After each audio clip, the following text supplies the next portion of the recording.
പ്രിയ പ്രേക്ഷകർക്ക് സീരിയൽ ന്യൂസിലേക്ക് സ്വാഗതം. കൂടുതൽ സീരിയൽ ന്യൂസുകൾ അതിവേഗം ലഭിക്കുന്നതിന് ഈ ചാനൽ സബ്സ്ക്രൈബ് ചെയ്യുക. ബെൽ ഐക്കൺ മറക്കാതെ ക്ലിക്ക് ചെയ്യുക. വീഡിയോ ഇഷ്ടമായി എങ്കിൽ ലൈക്ക് ചെയ്യാൻ മറക്കരുത്.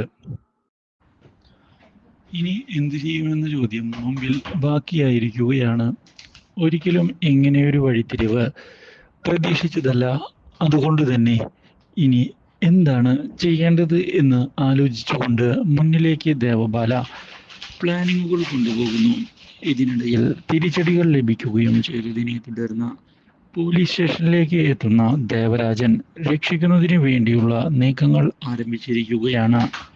തൻ്റെ മകൾക്ക് ഭ്രാന്തിൻ്റെ സർട്ടിഫിക്കറ്റ് വരെ ഉണ്ട് എന്ന് പറയുകയും ചെയ്യുന്ന അയാൾ അതുകൊണ്ട് തന്നെ അവളെ വെറുതെ വിടണം എന്ന് വ്യക്തമാക്കിയിരിക്കുകയാണ്.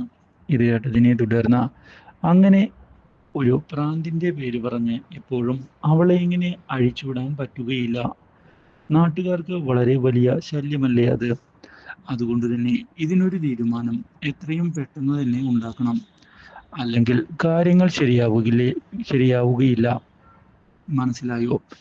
ഇത് കേട്ടതിനെ തുടർന്ന് ദേവരാജൻ, നിങ്ങൾ അഭിഷേകിന്റെ ഭാഗം ചേർന്നുകൊണ്ട് കാര്യങ്ങൾ മുന്നിലേക്ക് കൊണ്ടുപോവുകയാണ് എന്ന് ഞങ്ങൾക്ക് മനസ്സിലായി. അത് ശരിയല്ല കേട്ടോ. അത് നിങ്ങൾ പറയേണ്ട ആവശ്യമില്ല. നിങ്ങൾ ഇത്രയും നാൾ അവൻ്റെ ജീവിതമല്ലേ തകർത്തത്.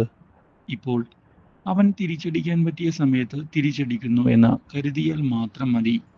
അല്ലാതെ ഒന്നും തന്നെയില്ല. കൂടുതൽ പ്രശ്നങ്ങൾ ഉണ്ടാക്കാതിരിക്കുന്നതാണ് നിങ്ങൾക്ക് നല്ലത്. ഈ കാര്യം കേട്ടതിനെ തുടർന്ന് ആകെ ഞെട്ടിപ്പോയിരിക്കുകയാണ് ഇപ്പോൾ ദേവരാജനും കൂട്ടരും. മാത്രവുമല്ല, ഇതേ തുടർന്ന് ഇതിനൊരു തിരിച്ചടി കൊടുക്കണം എന്ന ഉറപ്പിച്ചുകൊണ്ടുള്ള നീക്കങ്ങൾ അവരും ആരംഭിക്കുന്നു.